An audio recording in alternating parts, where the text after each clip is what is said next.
The wealthiest families in America and Britain built their fortunes on a drug that enslaved an entire civilization. Their names grace universities, hospitals, and museums today. For over 2 centuries, the opium trade generated more wealth than gold rushes and oil booms combined. It corrupted governments, toppled dynasties, and created financial empires that still control global markets. The profits were so astronomical that entire banking systems were built to launder the blood money. These are the 10 most powerful dynasties that rose from the opium fields of India and the smoking dens of China. 10. The Perkins family. Thomas Handacid Perkins became Boston's first millionaire through opium smuggling in the early 1800s. His company, Perkins & Cumber, operated a sophisticated network of ships that transported Bengali opium to Canton, returning with Chinese tea and silk. The profits were staggering.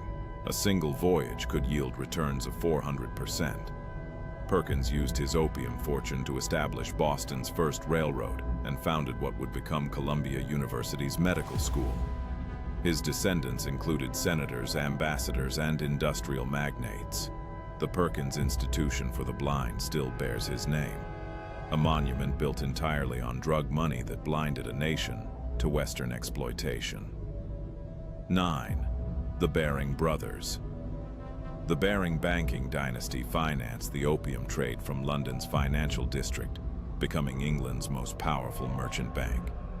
Francis Baring and his sons created an intricate system of credit that allowed British traders to purchase opium in India and sell it in China without ever touching the drug directly. They laundered opium profits through legitimate investments in American railways, Russian government bonds, and Canadian infrastructure projects. The Barings were so wealthy they were called the sixth great power of Europe, alongside the major nations. Their financial empire collapsed spectacularly in 1995, but for 2 centuries, they were among the world's most influential financial kingmakers, their power built on Chinese addiction. Number 8. The Dent family. Lancelot. Dent transformed a small trading company into one of the largest opium cartels in Asia. Based in Canton, Dent and Cofras controlled nearly 30% of all opium entering China by the 1830s. Dent pioneered the use of armed clipper ships to protect opium shipments and established fortified warehouses along the Pearl River.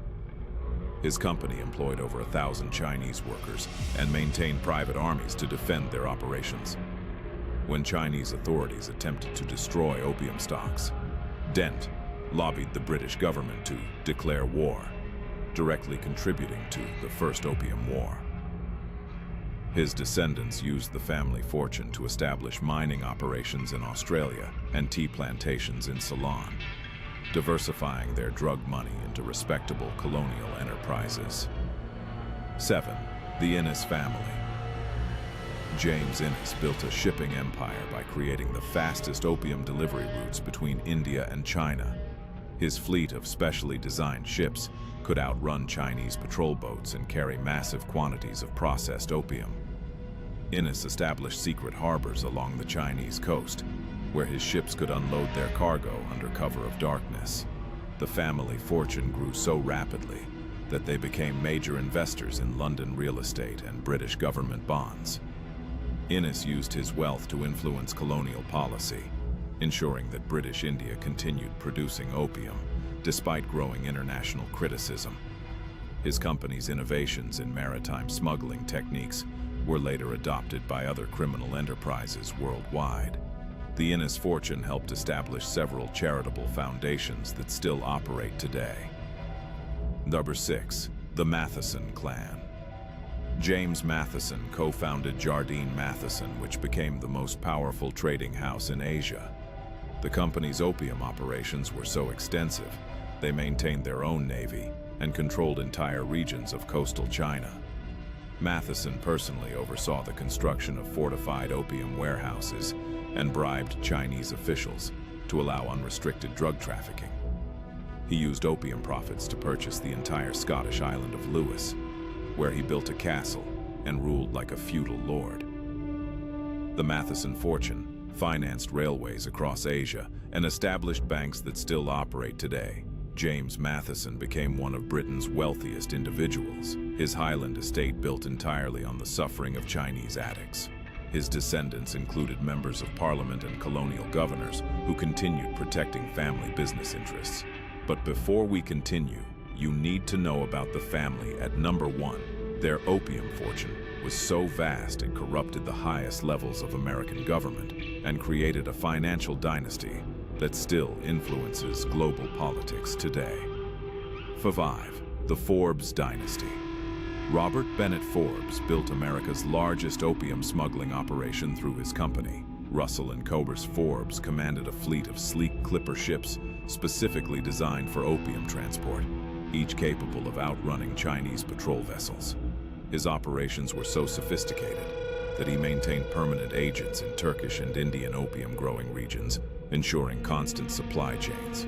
Forbes used opium profits to establish Boston's Forbes Library and funded the construction of railroads across New England. His nephews and cousins expanded the family business into legitimate shipping, but the foundation remained drug money. The Forbes family became one of America's most respected dynasties, producing politicians, diplomats, and business leaders. Their Massachusetts estates and European art collections were purchased entirely with profits from Chinese suffering and addiction. But 4. The Jardine Empire. William Jardine earned the nickname Iron-Headed Old Rat from Chinese officials who couldn't stop his massive opium smuggling operations. His company, Jardine Matheson, operated like a sovereign state with its own armed forces, diplomatic corps, and intelligence networks.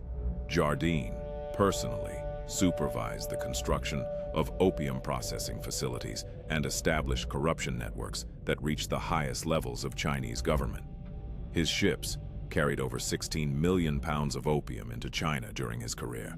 Jardine used his enormous profits to influence British foreign policy, lobbying successfully for military action against China when authorities threatened his business.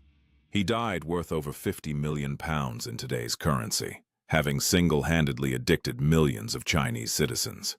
His company still operates today as one of Asia's largest conglomerates. 3. The Astor Fortune. John Jacob Astor became America's first multi-millionaire by combining fur trading with opium smuggling. His Pacific Fur Company ships carried Turkish opium to China and returned with Chinese goods for American markets.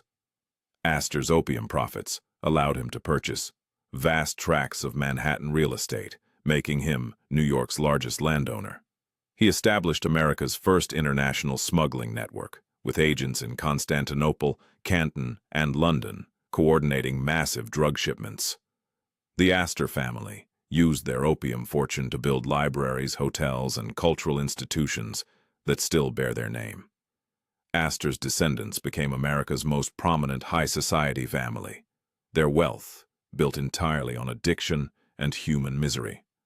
The famous Astor mansions and European titles were purchased with Chinese blood money that continued generating wealth for generations. 2. The Sassoon Empire. David Sassoon created the most extensive opium distribution network in history, earning his family the title Rothschilds of the East. From their Bombay headquarters, the Sassoons controlled opium production across British India and maintained distribution centers throughout Asia. Their operations were so vast they employed over 20,000 workers and maintained private armies to protect shipments. The Sassoon family fortune reached astronomical levels. They owned palaces in London, Bombay, and Shanghai simultaneously. They used their wealth to influence British colonial policy, ensuring continued government protection for their drug trafficking operations. The Sassoons laundered opium money through textile manufacturing and international banking, creating legitimate business empires that obscured their criminal origins. Their descendants became British aristocrats and prominent politicians, their titles purchased with profits from the systematic poisoning of Chinese society. 1. The Delano bloodline. Warren Delano II built a fortune so vast from opium trafficking that his great-grandson, would become President of the United States. Franklin Delano Roosevelt's family wealth came directly from his great-grandfather's position as senior partner in Russell and Company, the largest American opium cartel. Delano's operations were breathtakingly extensive. He controlled opium shipments worth over $50 million annually in today's currency. His Canton headquarters employed hundreds of Chinese workers who processed and packaged opium for distribution across the empire. Delano's ships carried an estimated 40 million pounds of opium into China during his career, personally addicting countless millions. The family used their opium fortune to establish the Delano estate in New York's Hudson Valley, where young Franklin Roosevelt grew up surrounded by luxury purchased with Chinese blood money. When Chinese authorities finally cracked down on the opium trade, Delano had already transferred his wealth into legitimate American investments, ensuring his family's prosperity for generations. The Delano opium fortune helped finance FDR's political career and indirectly shaped American foreign policy throughout the 20th century. If this surprised you, the next video goes even deeper.